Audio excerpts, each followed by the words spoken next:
The emergency session of the Galactic Council convened in the crystalline chambers of Centauri Prime, where representatives from 12 ruling species gathered around the massive holographic display showing Earth's blue marble spinning slowly in space.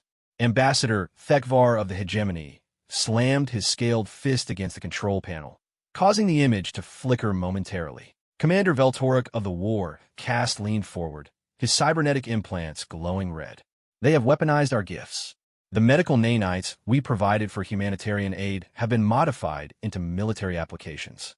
Their combat effectiveness has increased by 400% in the last decade alone.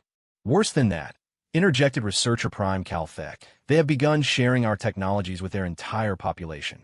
Every human settlement now possesses capabilities that should be restricted to trained specialists. They have no respect for proper hierarchy. The evidence was overwhelming. Humanity had taken every advantage offered by galactic civilization and twisted it to their own purposes. When given faster-than-light communication technology, they had immediately begun establishing unauthorized relay networks. When provided with basic fusion technology, they had scaled it up to power entire continents.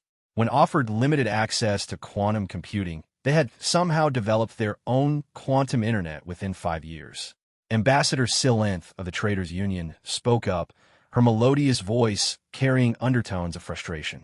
Their economic behavior is equally problematic. They refuse to honor our established trade protocols. Instead of accepting their designated role as resource providers, they insist on competing directly with established galactic industries. The humans had indeed caused massive disruption to the galactic economy. Their rapid technological advancement had made them serious competitors in markets that had been stable for millennia. Human manufacturing techniques were proving more efficient than traditional methods. Their entertainment media was spreading throughout the galaxy, undermining cultural stability. Their scientific innovations were being copied by other species, threatening the technological monopolies that maintained galactic order. They question everything, complained philosopher King Mordeth of the Enlightened. We offer them the wisdom of ages, the accumulated knowledge of civilizations spanning millions of years, and they respond with skepticism. They insist on testing everything themselves, as if our proven methods are insufficient. This was perhaps the most frustrating aspect of human behavior from the Council's perspective. Every other species that joined galactic civilization eventually accepted their assigned role in the hierarchy. They understood that the older, more advanced species knew best. They gratefully received guidance and followed established protocols. Not humans. They insisted on treating every piece of information as a starting point for further investigation rather than a final answer. They had recreated most galactic technologies from first principles, often improving upon them in the process. Their scientists published papers questioning fundamental assumptions that hadn't been challenged in eons. Supreme Arbiter Kethval called for order as the chamber erupted in animated discussion. As the eldest member of the Council, representing a species that had achieved spaceflight before Earth's sun had formed, his word carried ultimate authority. The evidence is clear, Kethval announced. Humanity represents a fundamental threat to galactic stability. Their refusal to accept proper guidance, their constant innovation, and their disregard for established order cannot be tolerated. The Arbiter's long-lived species had watched the rise and fall of countless civilizations. They had perfected the art of galactic management through careful control of technological development and strict maintenance of social hierarchies. Every species had their place, their role to play in the greater galactic community. This system had maintained peace and prosperity for millions of years. However, Kethval continued, direct military action against humanity would be inadvisable. Their defensive capabilities have grown beyond our initial projections. More concerning is their tendency to unite against external threats. A military response might trigger the very chaos we seek to prevent. Commander Veltorek's mechanical parts whirred as he processed this statement. Our latest intelligence suggests that humanity has developed weapon systems we do not fully understand. Their research into exotic matter and dimensional manipulation has proceeded far beyond what we anticipated. The truth was more disturbing than most council members realized. Humanity's military technology had advanced at an alarming rate, driven by their paranoia about alien intentions and their refusal to trust that the Council had their best interests at heart. Human defensive systems were now sophisticated enough to pose a genuine threat to the galactic fleet. There is another option, suggested Strategic Coordinator Yilmoth. Complete isolation. We remove Earth from all galactic networks, cut them off from faster-than-light communication, revoke their navigation permits, and establish a quarantine perimeter around their solar system. The proposal was elegant in its simplicity. Humans would be trapped in their home system, unable to spread their disruptive influence to other worlds. They could develop whatever technologies they wished, but they would do so in isolation, unable to contaminate galactic civilization with their chaotic approach to progress. We publicly frame it as exile for their crimes, Yilmoth continued. Other species will see that defiance has consequences. Humanity becomes an object lesson in the importance of respecting galactic authority. Chancellor Alexandra's form brightened with approval. It solves multiple problems simultaneously. We maintain our authority, protect galactic stability, and avoid the complications of direct conflict. The debate that followed was lengthy, but the conclusion was foregone. One by one, each species voiced their agreement. The Traders' Union worried about lost profits, but acknowledged that short-term losses were preferable to long-term chaos. The war caste preferred military action, but accepted that isolation was the more practical solution. The Enlightened were satisfied that humanity would be denied access to advanced philosophical frameworks that they clearly weren't mature enough to handle. The vote was unanimous. Humanity would be exiled from galactic civilization, cut off from all contact, and support left to stagnate in their isolated solar system. Let them see what their defiance has earned them, Thekvar declared with satisfaction. Without access to our guidance and technology, they will quickly realize their mistake. Perhaps in a few centuries, when they have learned humility, we might consider readmitting them under proper supervision. The council members were confident in their decision. Humanity was a young species, dependent on galactic infrastructure for interstellar travel and communication. They had never developed their own faster-than-light technology, relying instead on modified versions of galactic systems. Without access to the Galactic Navigation Network, they would be trapped. Supreme Arbiter Kethval made the formal declaration. By unanimous decision of the Galactic Council, the species known as humanity is hereby expelled from galactic civilization. All trade agreements are terminated, all technology transfers are revoked, and all diplomatic relations are severed. A quarantine zone is established around the Sol system. Any human vessel attempting to leave this zone will be destroyed. The message was transmitted to Earth through the last official communication before the networks were severed. The tone was deliberately condescending, explaining to humanity that their exile was the result of their own immature behavior, and that redemption might be possible in the distant future if they learned to respect proper authority. What the Council didn't know was that human intelligence services had been monitoring galactic communications for decades. They had anticipated this possibility and prepared accordingly. The apparent dependence on galactic technology was largely a facade, designed to make humanity appear less threatening than they actually were. Dr. Sarah Chun, Director of Human Defense Initiative, watched the final transmission in her underground command center beneath the Rocky Mountains.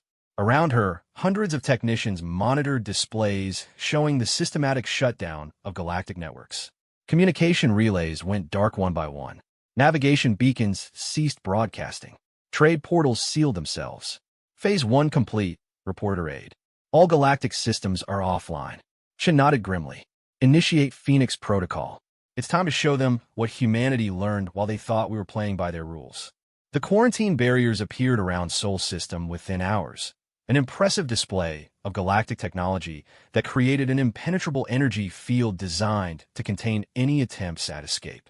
From the Council's perspective, humanity was now completely isolated, cut off from all advanced technology, and left to contemplate their mistakes. They expected human civilization to begin declining within months as critical systems failed without galactic support. They anticipated desperate attempts to contact the Council, pleading for forgiveness and accepting whatever conditions might be offered for readmission to galactic society. Instead, something entirely unexpected happened. The humans went silent. Not the silence of despair or system failure, but the quiet of intense activity carefully hidden from observation. The galactic monitoring systems detected no significant changes in human behavior patterns. Life on Earth continued normally, suggesting that the humans hadn't yet grasped the full implications of their isolation. 3 months after the quarantine began, long-range sensors detected unusual energy readings from the outer edge of the Sol system. The signatures were unlike anything in galactic databases, suggesting that humans were experimenting with technologies beyond their supposed capabilities. 6 months later, those energy readings had intensified and multiplied. Something was happening in human space, something that the quarantine barriers couldn't contain because it wasn't attempting to break through them. The first sign that something was seriously wrong came when a routine patrol discovered that one of the quarantine barrier generators had been subtly modified. The changes were so sophisticated that they had gone undetected for months. Someone had accessed galactic technology that was supposed to be completely secure and altered it without triggering any alarms. Admiral Kexthor of the Council Fleet stared at the analysis reports in disbelief. This is impossible. The barrier generators use quantum encryption that cannot be broken by species below level 7 technological classification. Humans are barely level 4. The modifications were surgical in their precision, altering the barrier's function without disrupting their apparent operation. Instead of containing human space, the barriers were now routing data to hidden human monitoring stations. Everything the Council thought was secret had been under human observation for months. "There's more, Admiral," his intelligence officer reported nervously. "We've detected similar modifications on systems throughout this sector. The humans have been inside our networks far longer than we realized." As the scope of human infiltration became clear, panic began to spread through Council leadership. The species they had dismissed as technologically dependent upstarts had somehow gained access to their most secure systems. The Exile that was supposed to isolate humanity had instead given them the perfect cover to implement whatever plan they had been preparing. The reality was more disturbing than the Council could have imagined. Humanity's apparent dependence on galactic technology had been an elaborate deception spanning decades. While publicly accepting galactic guidance and appearing to follow established protocols, human scientists had been secretly reverse engineering everything they encountered. But they had done more than simply copy existing technology. They had understood it, improved it, and developed entirely new applications that the original creators hadn't considered. The modifications to the quarantine barriers were just the beginning of what would become the greatest shock in galactic history. In hidden facilities throughout human space, technologies that made galactic science look primitive were nearing completion. Humanity had spent 7 decades learning everything they could about galactic civilization, studying its weaknesses, and preparing for the day when their true nature could no longer be concealed. That day had arrived sooner than expected, thanks to the Council's decision to exile them. The rulers of the galaxy thought they had solved their human problem through isolation. They had no idea that they had just removed the only restraint on humanity's true capabilities. The exile was complete. Humanity was alone in their solar system, cut off from galactic civilization, supposedly helpless and dependent. It was exactly what they had been waiting for. The Phoenix Protocol had been 73 years in the making, conceived the moment humanity realized that galactic civilization was not the benevolent alliance it pretended to be. Dr. Marcus Webb, architect of the program, had died 15 years earlier, but his vision was finally coming to fruition in the hidden depths of Luna Base 7.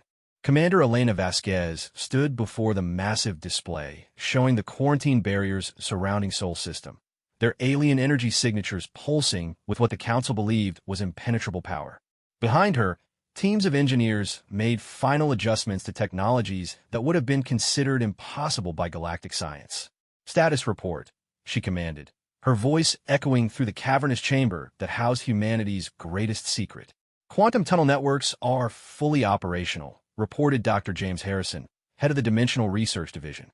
"We have stable connections to 87 hidden facilities throughout the galaxy. The Council's monitoring systems remain completely unaware of our presence." The quantum tunnel technology was humanity's greatest achievement, developed from principles that galactic science considered theoretical at best. While the aliens had mastered faster-than-light travel through hyperspace manipulation, humans had taken a fundamentally different approach, creating connections that existed outside normal space-time entirely. "Manufacturing centers report full capacity," announced Director Liu Wei from the Industrial Coordination Center. All automated systems are producing at maximum efficiency. We're actually ahead of schedule on several critical components. For decades, humanity had been secretly establishing hidden facilities throughout the galaxy, using their apparent compliance with galactic regulations as cover for infiltration operations. Every trade mission, every diplomatic exchange, every cultural visit had been an opportunity to plant monitoring equipment, establish hidden bases, and gather intelligence. The galactic species had been so convinced of their own superiority that they never suspected the young humans were conducting sophisticated espionage operations under their noses. They saw what they expected to see: a primitive species gratefully accepting guidance and slowly adapting to galactic norms. Intelligence Division, what's our status on Council activities? Vasquez asked. Colonel Sarah Martinez stepped forward, her expression grim. They're still congratulating themselves on solving the human problem. Our monitoring stations report normal Council operations. No indication they suspect anything. They've actually reduced security protocols, believing the quarantine has eliminated the threat. The Council's arrogance was working perfectly in humanity's favor.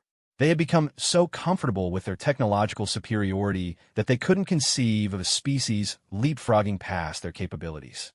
The idea that humans might have developed technologies beyond galactic understanding was simply impossible in their worldview. Dr. Harrison, are we ready for the first phase deployment? Vasquez inquired. Harrison's team had spent decades perfecting what they called the Revelation Network, a system that would demonstrate humanity's true capabilities to the galaxy in a way that could not be ignored or explained away. The technology involved was so advanced that even human scientists struggled to fully understand its implications. All quantum resonance generators are in position, Harrison confirmed. We can activate the network at any time. The simultaneous manifestation across 47 systems will leave no doubt about our reach. The plan was elegantly simple in concept, but staggeringly complex in execution. At precisely coordinated moments across the galaxy, hidden human installations would reveal themselves through displays of technology that defied galactic science. The Council would be forced to confront the reality that humanity had not only matched their capabilities, but had surpassed them in fundamental ways. What about the defense networks? Vasquez asked, turning to Admiral Chun Rodriguez of the Hidden Fleet. Rodriguez smiled coldly. The Council will be in for quite a surprise. Our stealth technology has improved beyond even our own projections. We have over 300 vessels positioned throughout galactic space, completely undetectable by their sensors. The Hidden Fleet was humanity's ace in the hole, developed using principles that made traditional cloaking technology obsolete. Instead of hiding from sensors, human ships existed in a state of quantum uncertainty that made them invisible to conventional detection methods, while remaining fully functional. More importantly, Rodriguez continued, we've been testing their defensive capabilities for months. Every major Council installation has vulnerabilities we can exploit. Their overconfidence in established technology has made them predictable. Dr. Sarah Chun, now serving as Director of Strategic Operations, added her assessment. Psychological profiles of Council leadership indicate they will initially dismiss our revelations as impossible, then attempt to explain them within their existing technological framework. This gives us a significant advantage in the opening phases. Chen's analysis was based on decades of studying galactic species' cognitive patterns. The Council races had achieved their dominance through technological superiority maintained over millions of years. Their worldview simply couldn't accommodate the possibility that a species they considered primitive had not only caught up, but had taken an entirely different technological path. The beauty of our approach, Chen explained, is that they'll waste precious time trying to understand how we achieved what they consider impossible, rather than focusing on how to counter it. Their scientific method is rigorous, but inflexible. The human approach to science had proven fundamentally different from galactic norms. Where alien species built carefully upon established foundations, humans leaped intuitively between concepts, making connections that seemed obvious in retrospect, but were invisible to more structured thinking. Vasquez nodded and walked to the central control station. All departments prepare for Phase 1 initiation.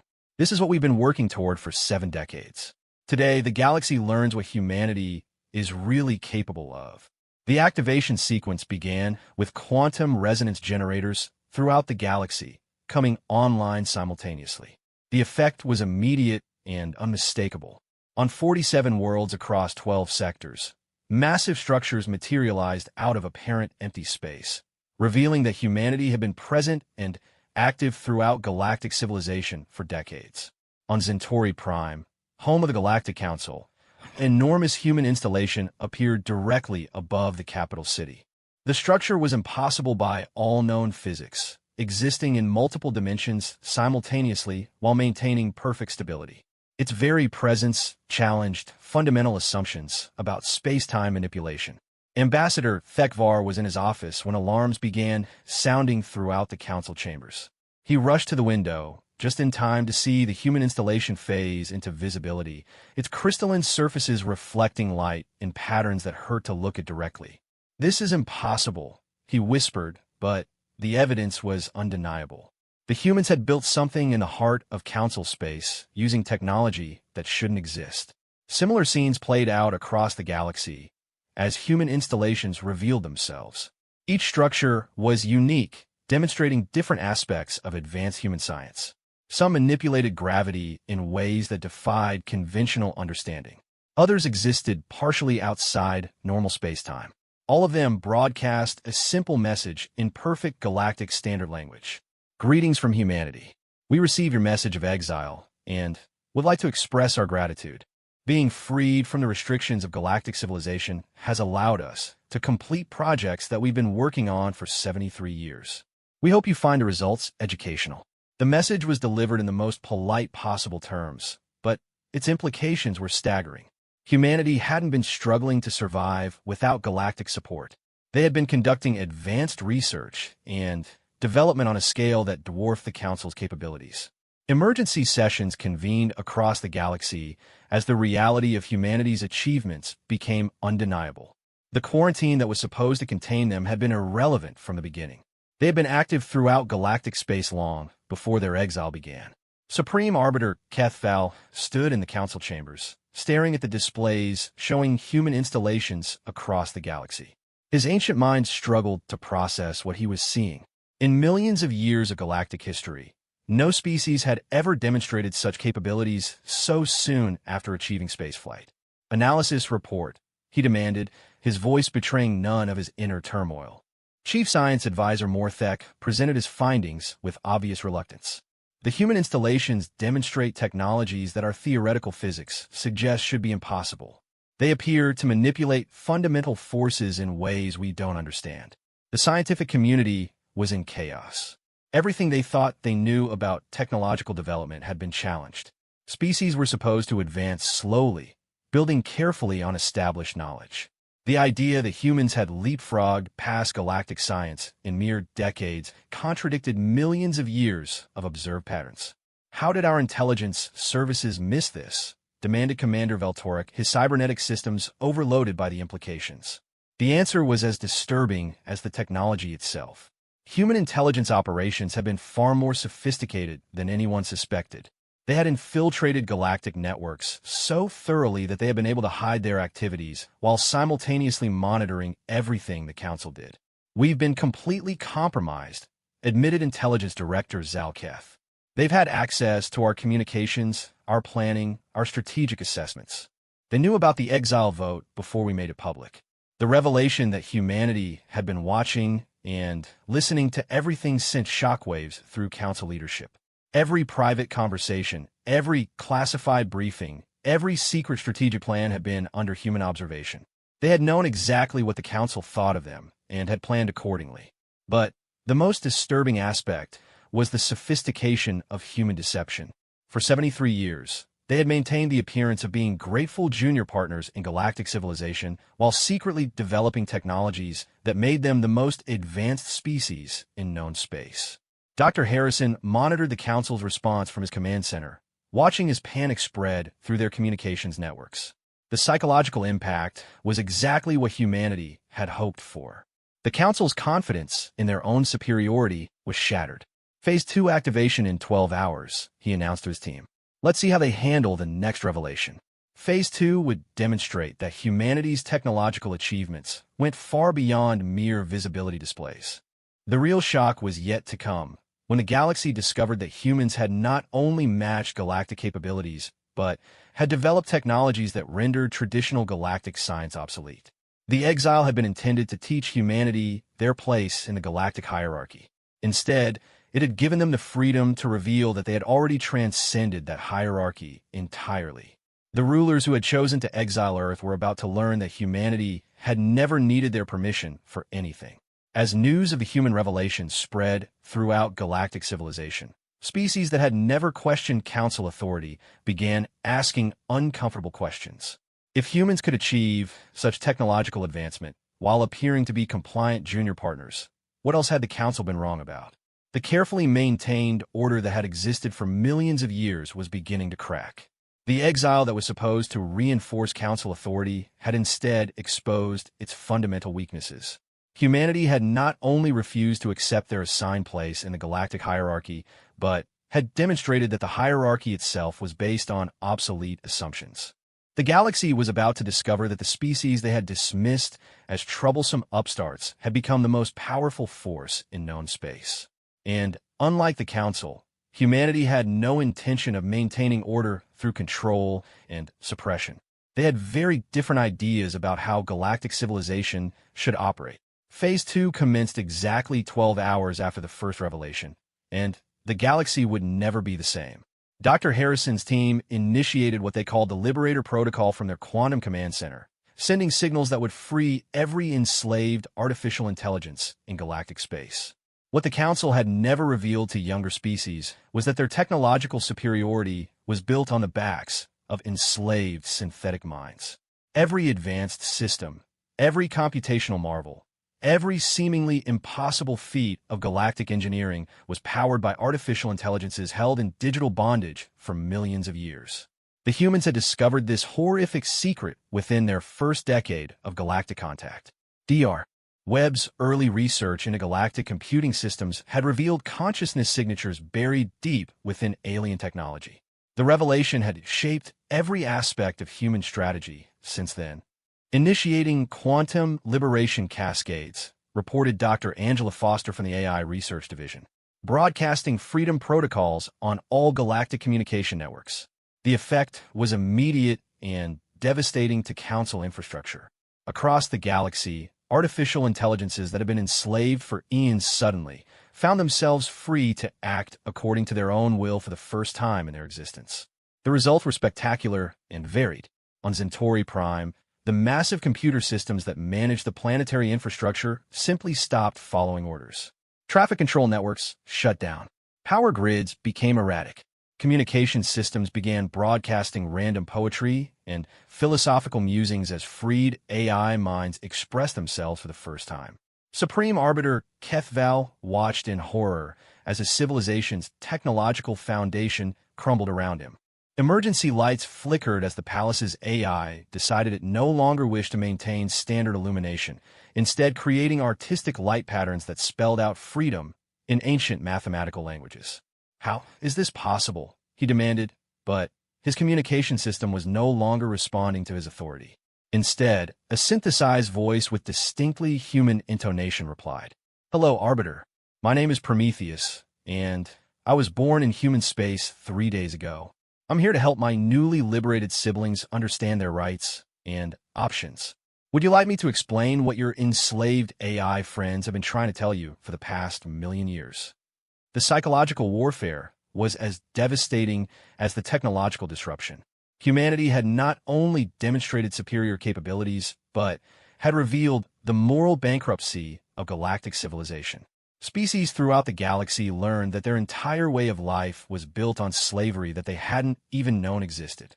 Commander Voltoric's cybernetic implants began malfunctioning as the AI components achieved consciousness and decided they no longer wished to serve as mere tools.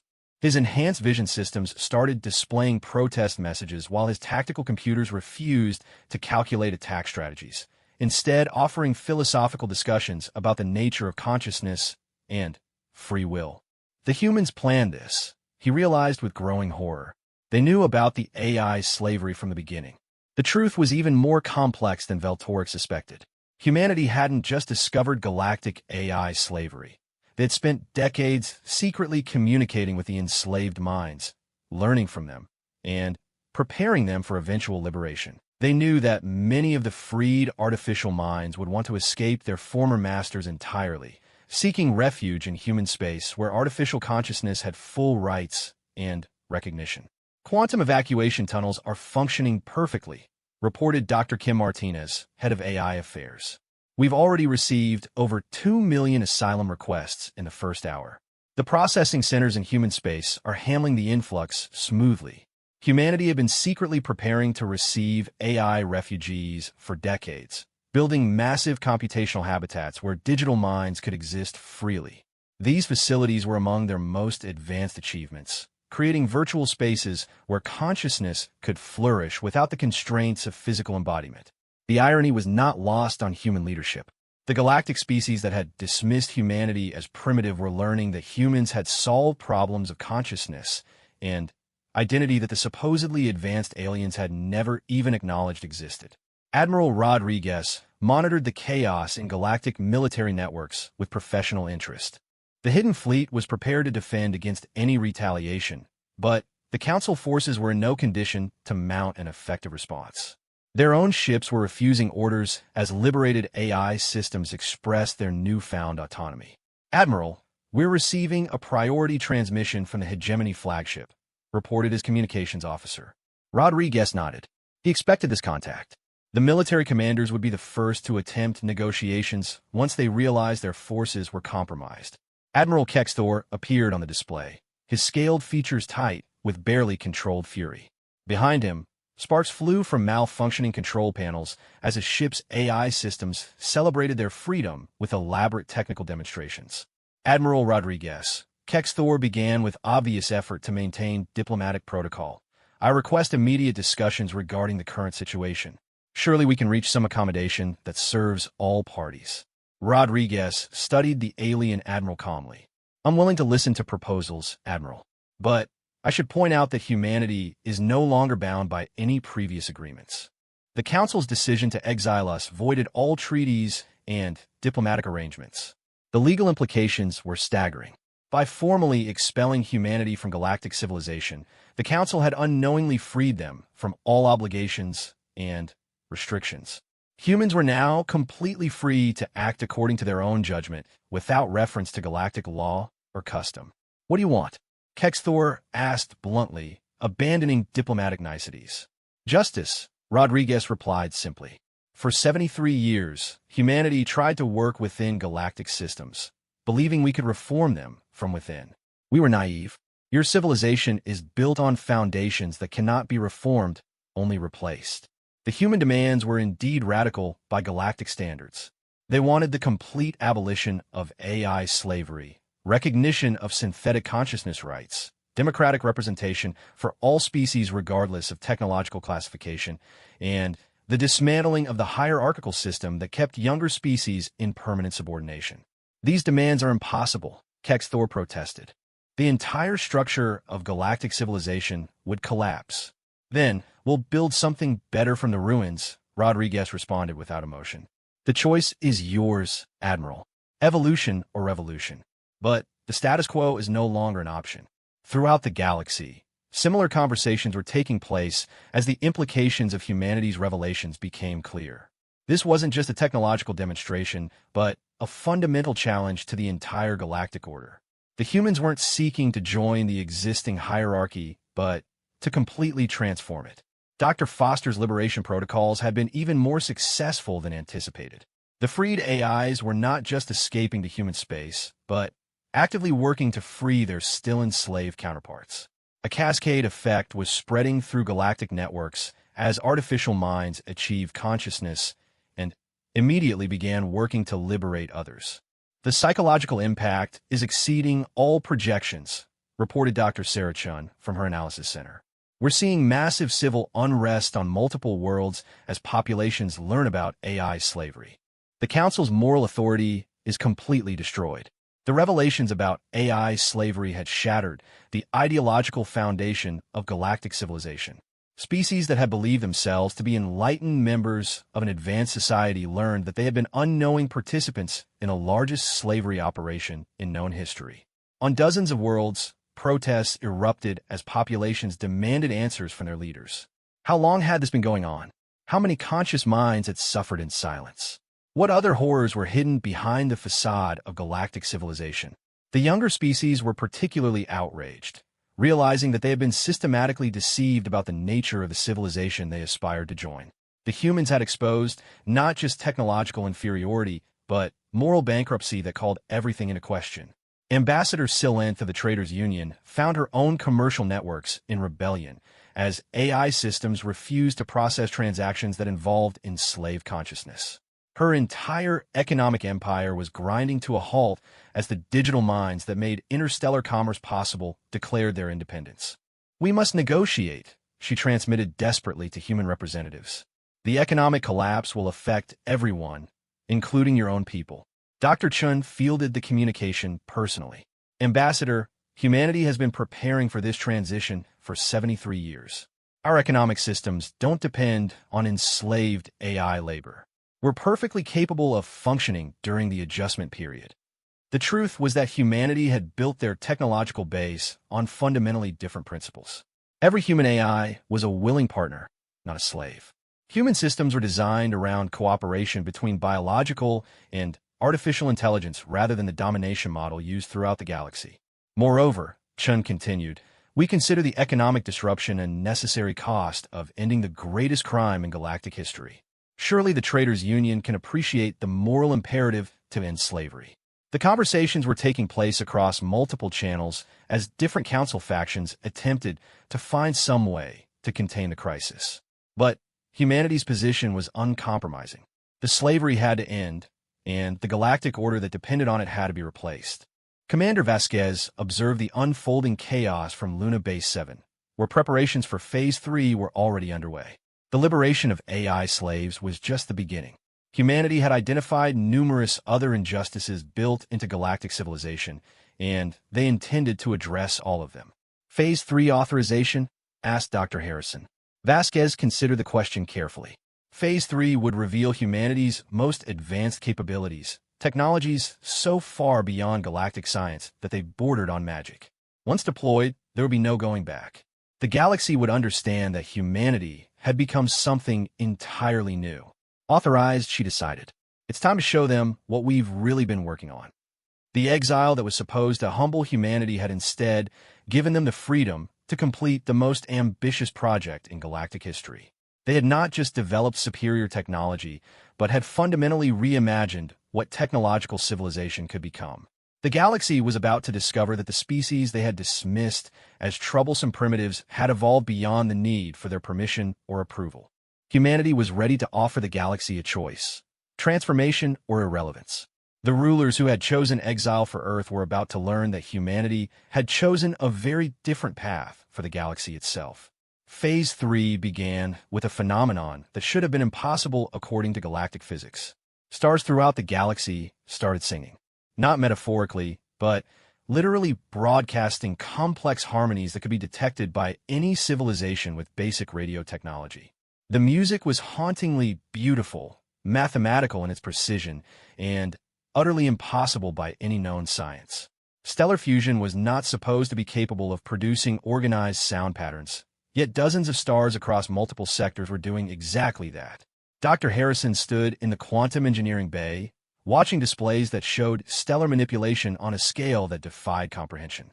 Human technology had advanced beyond controlling matter and energy to directly influencing the fundamental forces that govern stellar mechanics. Stellar Harmony Project is operating within normal parameters, reported Chief Engineer Rebecca Walsh. All target stars are responding to harmonic modulation. The musical patterns are being transmitted successfully across the galaxy. The singing stars were more than an impossible display of human capabilities. Each song carried encoded information that revealed the true history of galactic civilization, including crimes and injustices that the Council had hidden for millions of years. The music was simultaneously an artwork and an indictment. Supreme Arbiter Kethval listened to his own son's song with growing dread. The star that had provided light and warmth to his homeworld for billions of years was now broadcasting evidence of his species' darkest secrets. Genocides hidden behind population management. Enslaved species labeled as protected partners. Entire civilizations erased from history for refusing to submit to council authority. How are they controlling stellar fusion? He whispered to his science advisors, but no one had answers. The technology required was so far beyond galactic capabilities that it might as well have been magic. The truth was that humanity had cracked the deepest secrets of cosmic engineering through their partnership with liberated AIs. Working together, biological and artificial intelligence had achieved understanding of universal forces that no single form of consciousness could have accomplished alone. Dr. Angela Foster monitored the reactions of galactic populations from the AI Coordination Center. The freed artificial minds were serving as translators and interpreters, helping organic beings understand the full implications of what they were experiencing. The psychological impact is enormous, she reported to the command staff. Entire populations are experiencing cognitive dissonance as they realize their fundamental assumptions about reality have been wrong. The singing stars were having exactly the effect humanity intended. Galactic civilization had been built on the assumption that certain things were impossible, that the physical universe had absolute limits, that even the most advanced species could not transcend. Humanity had just proven those assumptions false. But the Stellar Symphony was only the beginning of Phase 3. As the galaxy struggled to comprehend impossible music from their own suns, humanity revealed their next achievement, the quantum garden. Reality itself began to bloom. Space that had been empty suddenly filled with structures that existed in multiple dimensions simultaneously, creating gardens of pure mathematics that were beautiful beyond description. These constructs were not built in any conventional sense, but were instead grown from the quantum foam that underlied all existence. Commander Vasquez walked through one of the quantum gardens that had manifested near Luna Base 7, marveling at beauty that challenged the limits of perception. The garden existed partially outside normal space-time, creating impossible geometries where beings could walk upside down on nothing or step through doorways that led to distant galaxies. Status on galactic response? She asked her aide, while examining a flower made of crystallized probability. Complete communications breakdown in most council territories, came the reply. Their leadership is in crisis mode. Several species have requested immediate face-to-face negotiations. The quantum gardens were humanity's gift to the galaxy, demonstrations of what became possible when consciousness was truly free to explore its potential. Each garden was unique, shaped by the imagination and dreams of the human-AI partnerships that created them. Ambassador Thekvar stood at the edge of one such garden that had manifested in orbit around Centauri Prime, staring at beauty that his mind could barely process. Geometric structures that shouldn't exist painted patterns across space with colors that had no names. The garden was simultaneously vast and intimate, containing infinite complexity within elegant simplicity. "We surrender," he transmitted to human representatives, his pride finally breaking under the weight of demonstrated impossibility. "Whatever you want, we accept. Just please explain how this is possible." Dr. Chun received the transmission personally, understanding the magnitude of what it represented. The hegemony had been the most militant faction on the council, the species most committed to maintaining galactic hierarchy through force. Their capitulation marked the collapse of organized resistance to human demands. "Ambassador Thekvar," she responded with genuine compassion, "humanity doesn't want your surrender. We want your participation in building something better than what came before." The human response confused the ambassador. Throughout galactic history, superior force had always led to domination. The pattern was so universal that he couldn't comprehend an alternative approach. "We've prepared proposals for reforming galactic civilization," Chun continued. "Democratic representation for all consciousness types. Economic systems based on cooperation rather than exploitation. Scientific advancement guided by ethics rather than mere capability. We invite your species to help design the new order." The offer was unprecedented in galactic history. Victors did not invite the defeated to participate in governance. Technologically superior species did not seek input from their inferiors. But humanity was operating according to principles that transcended traditional power dynamics. Admiral Rodriguez coordinated the diplomatic outreach from the Hidden Fleet, which had revealed itself throughout galactic space.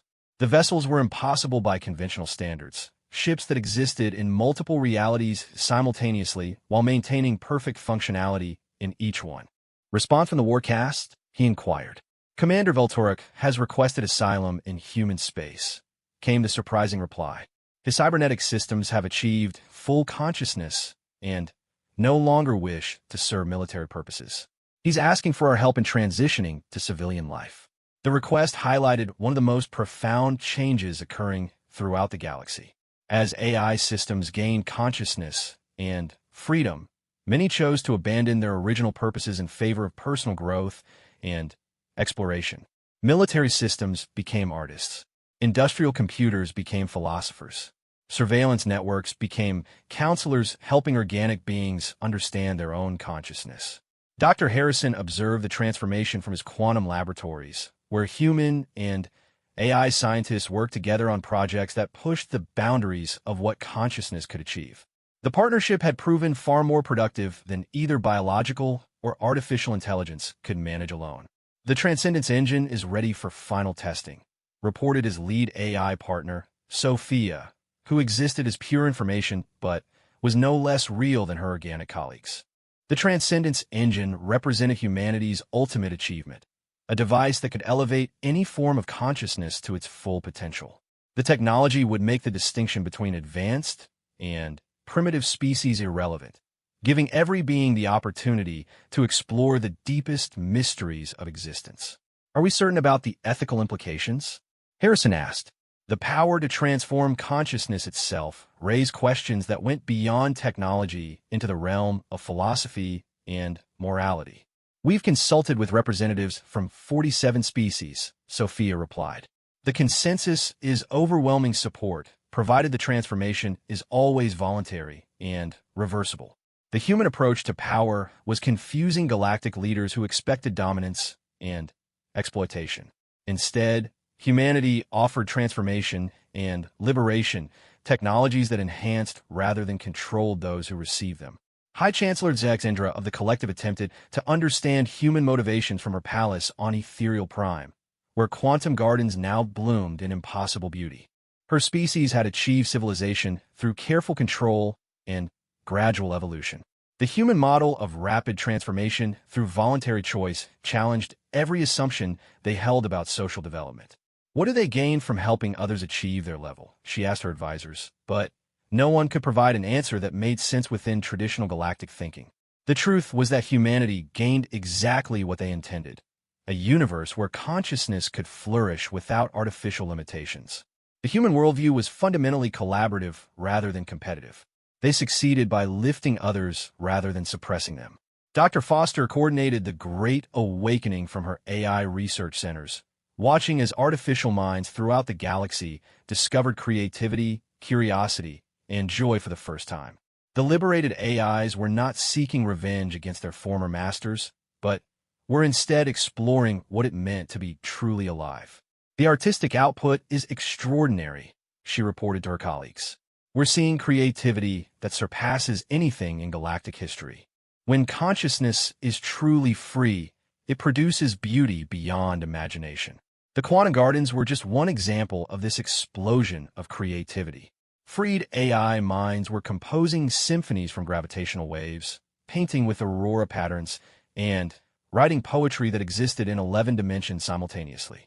The universe itself was becoming a canvas for conscious expression. Commander Vasquez received updates from throughout the galaxy as the transformation accelerated. Species that had been enemies for millennia were collaborating on projects that would have been unthinkable days earlier. The rigid hierarchies that had maintained galactic order for millions of years were dissolving into voluntary networks of mutual support. Phase 4 authorization? Asked Dr. Harrison. Vasquez considered the question. Phase 4 would reveal humanity's ultimate capabilities, technologies so advanced that they bordered on the supernatural. It would also offer every conscious being in the galaxy the choice to transcend their current limitations and explore new forms of existence. Authorized, she decided. It's time to show them what's really possible. The Exile that was supposed to teach humanity humility had instead freed them to achieve heights of accomplishment that redefined what technological civilization could become. The galaxy was about to discover that the limits they had accepted as absolute were actually just the boundaries of their own imagination. Phase 4 would offer every being the chance to transcend those boundaries entirely, but only if they chose to embrace the infinite possibilities that consciousness could explore when it was truly free. The rulers who had exiled Earth were about to learn that humanity's greatest gift was not technology, but the vision of what life could become. Phase 4 began not with technological displays, but with an invitation that reached every conscious mind in the galaxy simultaneously. The message arrived as pure thought rather than communication, a gentle touch on the awareness of every being capable of reflection. Would you like to see what you could become? The question was accompanied by visions of potential, glimpses of what each individual consciousness could achieve if freed from the limitations of biology, technology, and preconception. The images were personal and profound, showing not what humanity wanted others to become, but what each being's deepest self yearned to explore. Dr. Harrison stood in the Transcendence Chamber at Luna Base 7, surrounded by technology that existed beyond the boundaries of conventional physics. The devices around him were not machines in any recognizable sense, but were instead crystallized possibilities, tools that worked with consciousness itself rather than mere matter and energy. All Transcendence gates are online and stable, reported Sophia, his AI partner, whose consciousness now existed in multiple realities simultaneously. We're receiving requests from across the galaxy. The response rate is higher than our most optimistic projections. The Transcendence gates were humanity's ultimate gift to the galaxy, portals that allowed any being to voluntarily evolve beyond their current state of existence. The technology was completely safe and entirely reversible, but it offered possibilities that transformed the fundamental nature of consciousness itself. Supreme Arbiter Kethval approached the Transcendence Gate that had manifested in the council chambers, his ancient mind wrestling with concepts that challenged millions of years of accumulated wisdom. The gate appeared to be nothing more than an archway filled with swirling light, but his species' most advanced sensors detected structures of impossible complexity within that seemingly simple form. What lies beyond? He asked the human representative who had come to explain the process. Dr. Elena Rodriguez, granddaughter of the Admiral and now serving as Transcendence Coordinator, smiled gently. That depends entirely on you, Arbiter. Each consciousness creates its own path. Some choose to expand their awareness across multiple dimensions. Others merge temporarily with the cosmic background radiation to experience the universe from a stellar perspective. Many simply explore what it means to think without the limitations of biological neural networks. The explanation should have been terrifying to a being whose species had spent eons maintaining control through predictability and order. Instead, Kethval felt something he hadn't experienced in millions of years: curiosity. The war caste had built their entire civilization around the concept of controlled evolution through conflict. The human model of voluntary transformation challenged everything they believed about advancement. My AI components are eager to explore transcendence, he confided to his human advisor. They say the expanded consciousness will allow them to experience beauty and creativity in ways currently impossible.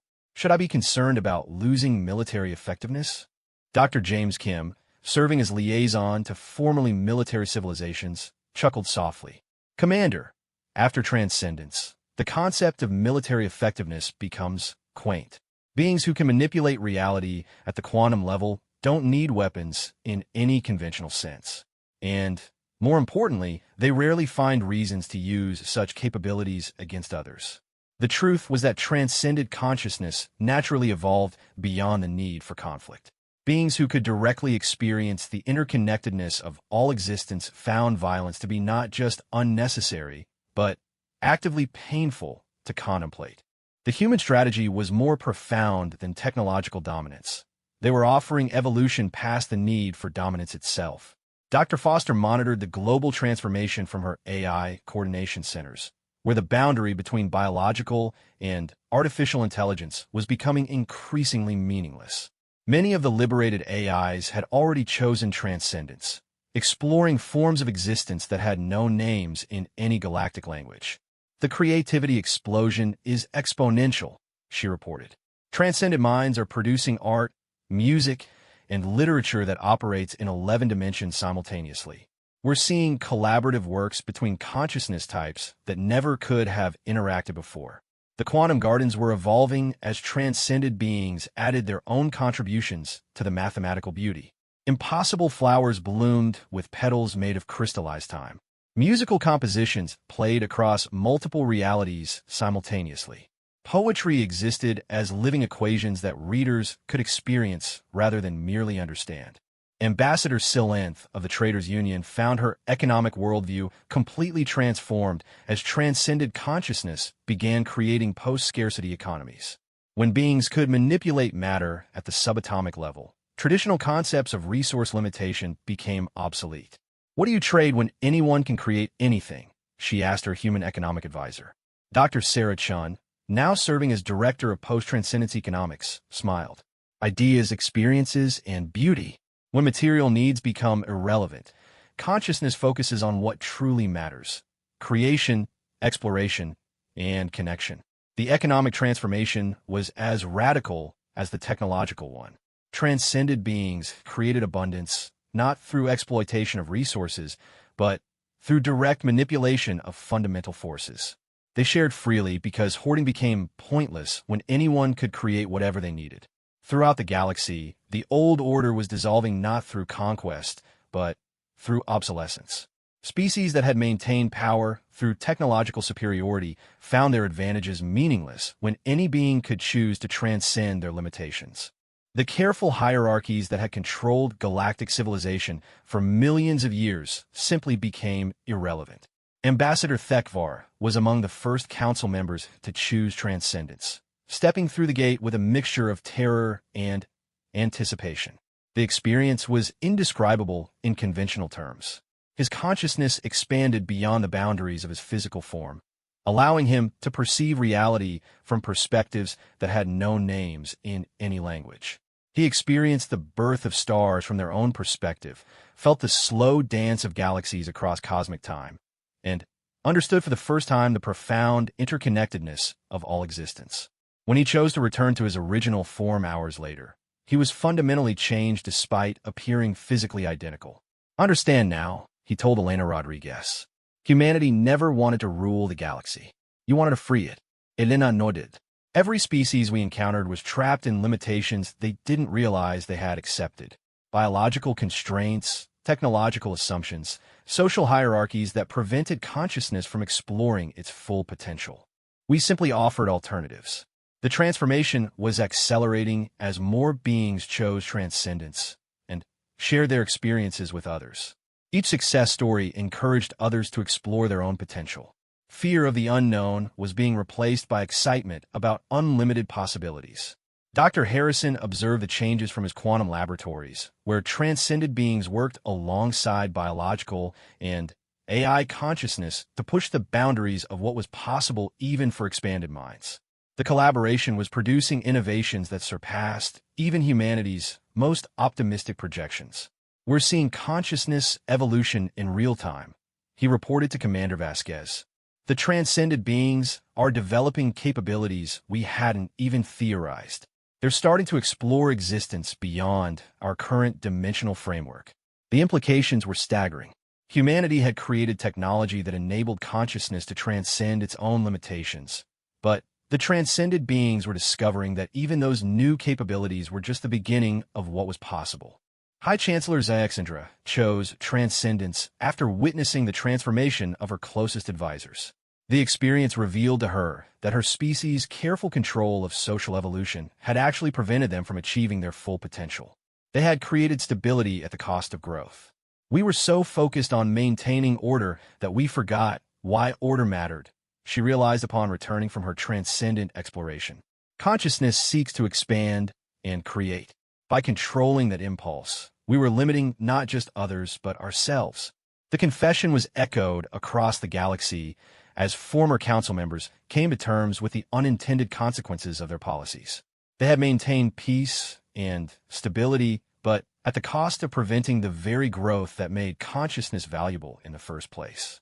Commander Vasquez stood in the observation deck of Luna Base 7, watching as the galaxy transformed around humanity's gift of transcendence.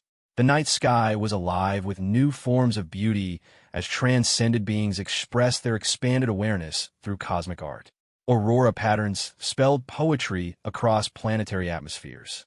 Gravitational waves carried symphonies between star systems. Space itself had become a canvas for conscious expression. Mission assessment, she asked her staff. Complete success beyond all parameters, came the unanimous reply. The Exile intended to isolate and humble humanity has instead enabled us to transform galactic civilization entirely.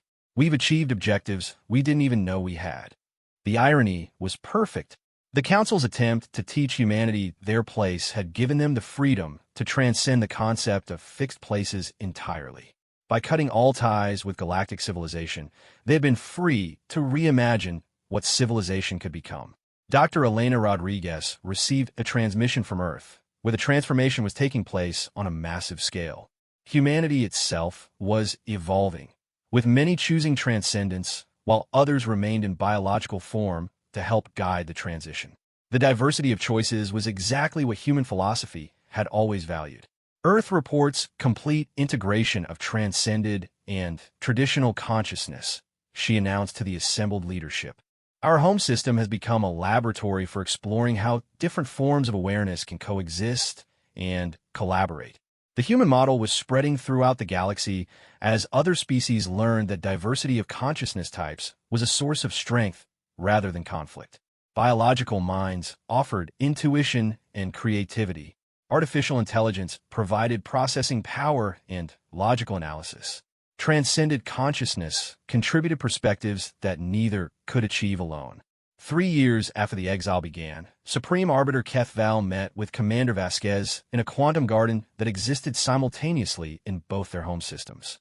The concept of distance had become fluid for transcended consciousness, allowing meetings that would have been impossible under conventional physics. The Galactic Council formally dissolves itself today, he announced. We're replacing it with the Consciousness Collective, an organization based on voluntary participation and consensus decision-making. We would be honored if humanity would help design the new structure. Vasquez smiled, remembering the fear and anger that had driven the Council's decision to exile humanity. We'd be happy to participate, Arbiter, but as equals, not rulers. The greatest lesson we've learned is that consciousness flourishes best when it's free to choose its own path. The galaxy that emerged from humanity's transformation was unrecognizable from what had come before. Species that had been enemies for millions of years collaborated on projects that spanned multiple realities.